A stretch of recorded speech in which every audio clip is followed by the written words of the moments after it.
Hola a todos, buenas tardes. Empezamos con la última clase de la tercera evaluación y es la última clase en la que nos vamos a detener en un periodo literario. En esta ocasión lo que tenemos delante es la ilustración, que como sabéis viene después del tema 4 que dimos la semana pasada y que trataba sobre el barroco. Con lo cual, bueno, pues vamos a suponer que es un periodo entremezclado con el anterior, o sea, que convive con el barroco durante finales del siglo XVII y principios del XVIII, y bueno, pues guarda semejanzas y sobre todo diferencias con este periodo anterior. Bien, pues vamos a comenzar por esa introducción de la que nos habla el tema en sus primeras líneas. Y en esas primeras líneas lo que tenemos es un poco el encuadre con el contexto sociológico, cultural, político de lo que sería la Ilustración y que comenzaría en el siglo XVIII, como os acabo de comentar. A finales del siglo XVII está terminando el barroco, está ya agotándose esa cantidad de fórmulas enrevesadas que retorcían el lenguaje, en fin, que lo que pretendían era pues la belleza formal, y en cambio ahora con la Ilustración lo que van a pretender es precisamente lo contrario, la sencillez, ¿vale? Entonces, como os decimos aquí, este siglo XVIII acoge y alberga la Ilustración, o llamado también siglo de las luces. Los valores y conceptos que van a presidir la sociedad del barroco, o que la presidían, entran en crisis, ¿no? Todos esos valores que conocíamos de exacerbada religiosidad, poder de la Iglesia sobre todo, retorcimiento del lenguaje, pesimismo, en fin, todo eso se abandona, se entra en crisis y finalmente desaparece para dar paso a el nuevo periodo, la nueva era de la Ilustración, que partirá de Inglaterra y que de la mano de la burguesía pondrá en entredicho los viejos y tradicionales valores de la sociedad barroca. Esto quiere decir que se abandona ese fervor por la Iglesia y que además se tiende a una positividad en favor del hombre.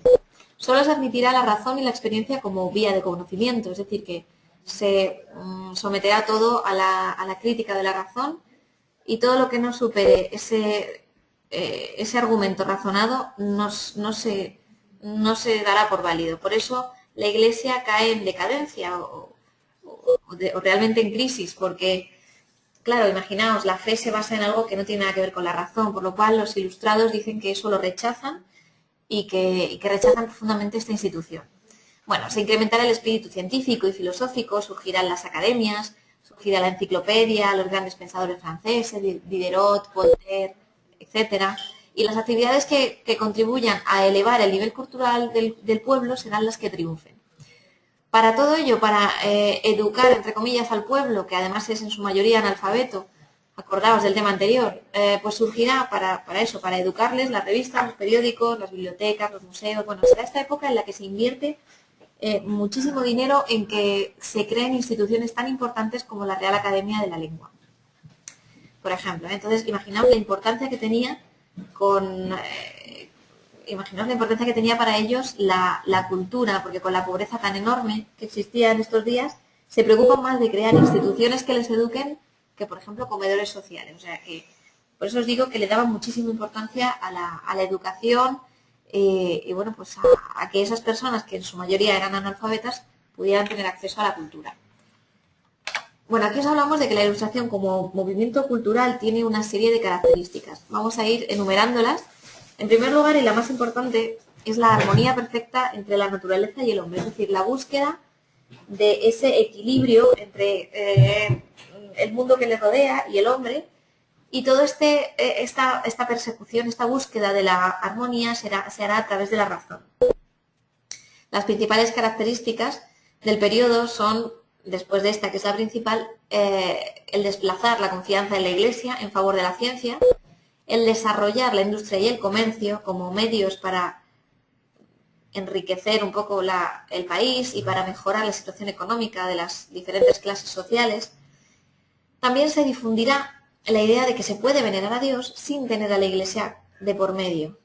Es decir, lo que os comentaba antes, la Iglesia como institución no sugiere ni provoca en los ilustrados ningún fervor, y por lo tanto directamente pasan a la figura de Dios como, bueno, como ente al que podemos venerar, pero que no necesitamos la Iglesia para hacerlo. Aparecerán dos grandes movimientos, dos corrientes culturales que son el neoclasicismo y el prerromanticismo. Bueno, el neoclasicismo es una corriente que tendrá al arte como la relación entre el hombre y el mundo, ¿no? Mediante la razón. El prerromanticismo, por el contrario, a pesar de defender las ideas de la Ilustración, se opondrá al neoclasicismo por considerar que la armonía entre naturaleza y hombre no puede existir. Bueno, si siguiéramos en adelante con el nivel 2, veríamos que el neoclasicismo y el romanticismo se producirán o se estudiarán en la siguiente etapa educativa, ¿vale? En el nivel 1 terminamos aquí en la Ilustración y no vamos a seguir, pero bueno, para que veáis un poquito por dónde van los tiros. Más allá de todo este tema cultural, tenemos que hablar del lenguaje que se utiliza en la Ilustración. Es otro de los puntos importantes a la hora de estudiar. Hasta la época sabemos que en las universidades se incentivaba el estudio del latín como la lengua culta, ¿no? El gran cambio de la Ilustración en lo que a educación se refiere es la supresión del aprendizaje del latín y la proclamación del castellano como lengua de cultura. Es decir, que se va a buscar sobre todo que las personas, los ciudadanos, sepan expresarse en castellano y dejen el latín. Por lo tanto, bueno, pues lo que se buscará es una vuelta al lenguaje puro, al purismo, que defenderá siempre las palabras puramente castellanas que no procedan, por ejemplo, de idiomas como el francés. Es decir, los galicismos, que estos son las palabras procedentes del francés, como sabéis, pues serán rechazados y se defenderá aquellas o aquellos términos castellanos que sustituyan a estas palabras extranjeras, ¿no? El estilo lingüístico también se ve transformado frente a la complejidad barroca, es decir, frente a las construcciones extravagantes, complicadas, oscuras y bueno, conceptistas, ¿os acordáis? Culteranistas y tal, del barroco. La Ilustración lo que propone es la sencillez, es decir, aquel discurso o aquel escrito, aquel contenido que vaya a llegar al pueblo de una manera más sencilla y que le vaya a servir, ¿no? Porque al final el fin último de la Ilustración es ese, el enseñar al pueblo. Bueno, pues siguiendo con esa idea, con ese ansia de didactismo y también de crítica, surge la fábula. La fábula es el género característico de la época. Sus principales autores serán Iriarte y Samaniego, como os digo aquí. Me he parado un momento porque veo que en el tema no aparecen este género menor, que es la fábula, no aparece. Sí que aparecen los nombres de Tomás de Iriarte y Félix María Samaniego, pero la fábula en concreto no aparece. Entonces es importante que lo apuntéis, que la fábula es el género más característico de la época, el género menor, ¿vale?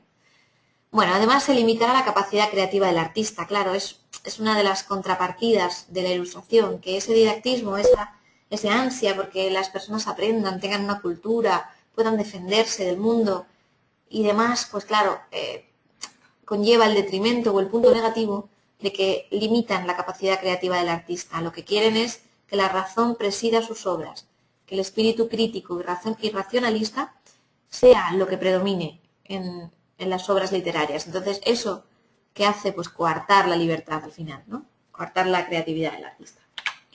Vamos a ver el teatro, que es el género más importante de la Ilustración junto a la lírica.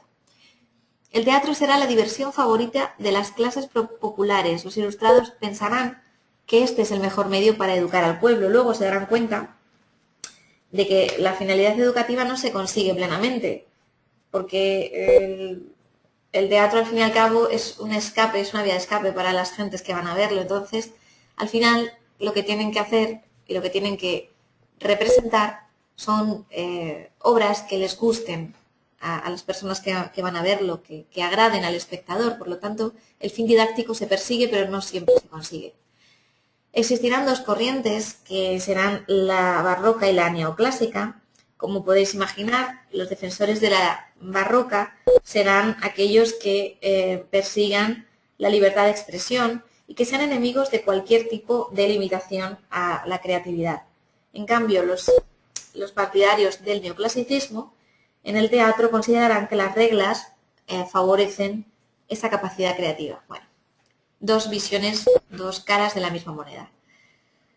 Se perseguirá sobre todo y se tendrá que dar obligatoriamente la regla de las 3 unidades de acción, tiempo y lugar. Es decir, estas 3 unidades, como sabéis, son inamovibles. Vienen del neoclasicismo, de la época clásica, y por ejemplo la de acción indica que no se puede combinar la acción principal con las secundarias. Es decir, hay una sola acción, ¿vale? Por ejemplo. En cambio, la unidad de tiempo dice que toda la acción debe transcurrir en un tiempo real. La unidad de lugar, a su vez, indica que toda la obra debe transcurrir en un único espacio escénico. Esto, bueno, pues es muy diferente a lo que había en el teatro barroco, que se saltaban las unidades de acción de tiempo y lugar y que, bueno, pues tenía una libertad extrema, o sea, una libertad pura, digamos, el autor.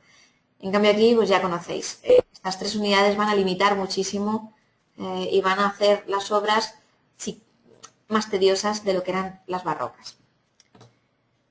Bueno, en cuanto a las tendencias del teatro ilustrado, aparecerá el sainete, que es una pieza corta que ameniza o que entretiene al espectador durante los descansos de la obra principal. Lo que quiere conseguir es la risa, es que el auditorio esté distendido, esté entretenido y acoja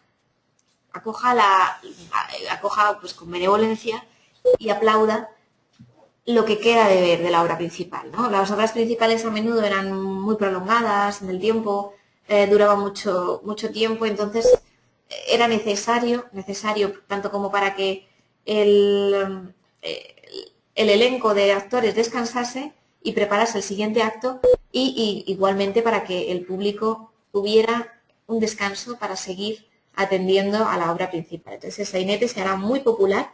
De hecho, hay escritos y hay bueno, pues testimonios de la época que dicen que muchas personas iban solo a ver los sainetes, iban solo a ver estas pequeñas obritas que se desarrollaban en los entreactos de la principal y que a menudo tenían mucho más ingenio que aquella que era la protagonista.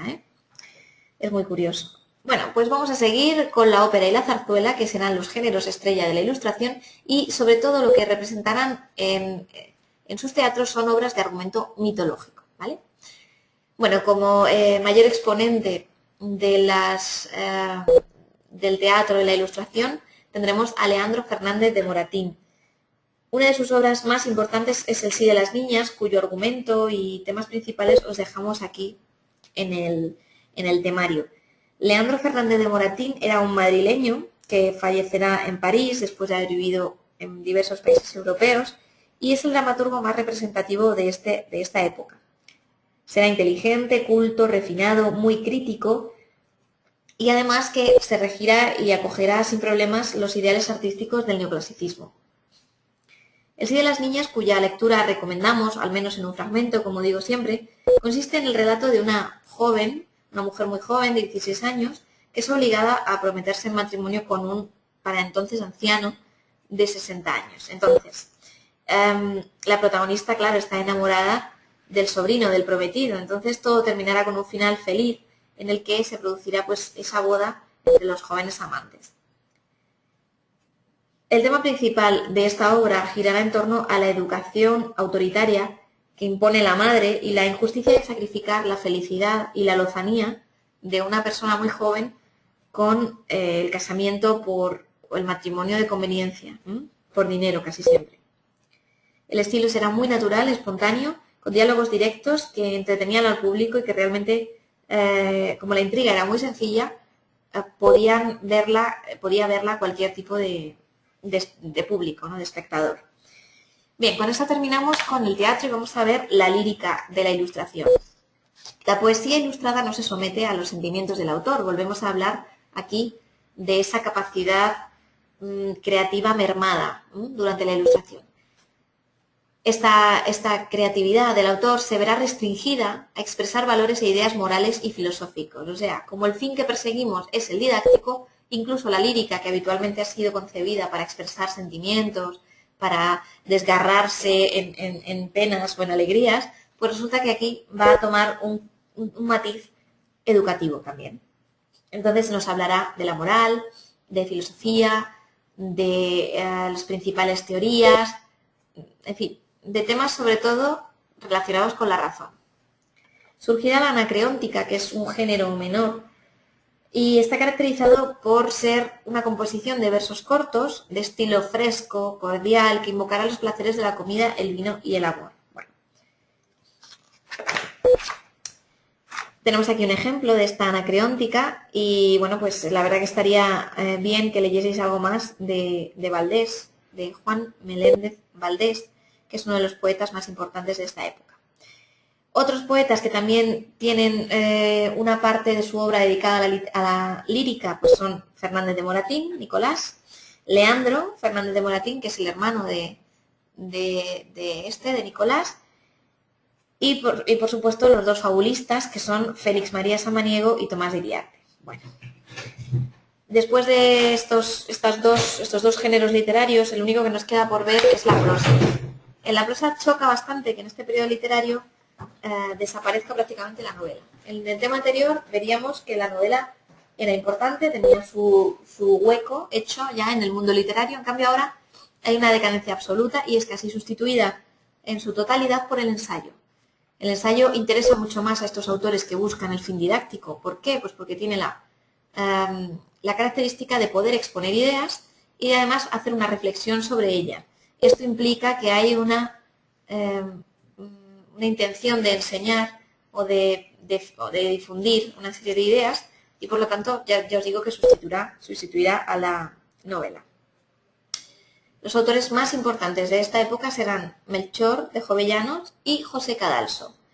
Gaspar Melchor de Jovellanos es un gijonés que bueno, pues se encuentra entre los autores más importantes del movimiento ilustrado, seguro que habéis oído hablar de él, y está siempre preocupado por la educación del pueblo y por modificar las instituciones, bueno, pues, y cambiarlas por las nuevas ideas que están viniendo de Europa.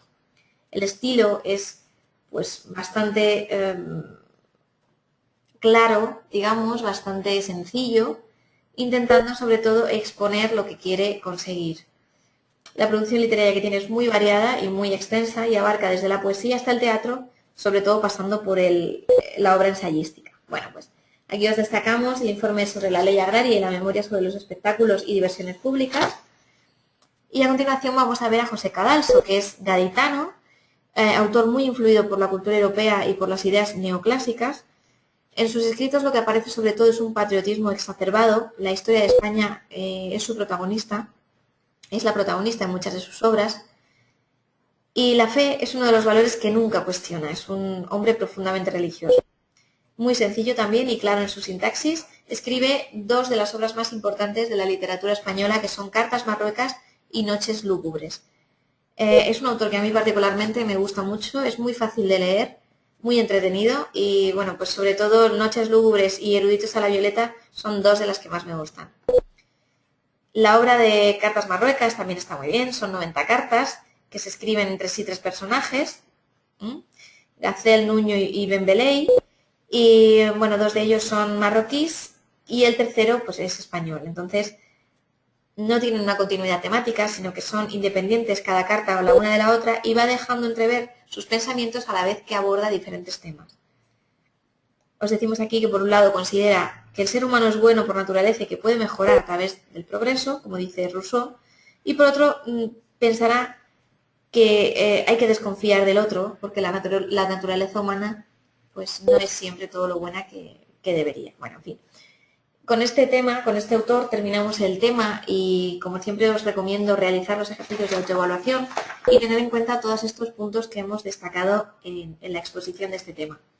Espero haberos ayudado y que bueno, que penséis que ya no hay que estudiar más literatura a partir de aquí, sino que ya lo que hay que hacer es repasar, darle una vuelta a toda la evaluación y prepararnos para el examen del día 20 de abril, ¿vale?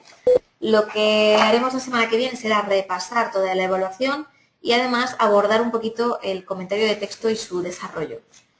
Sin más, me despido esperando que os haya resultado interesante este este tema.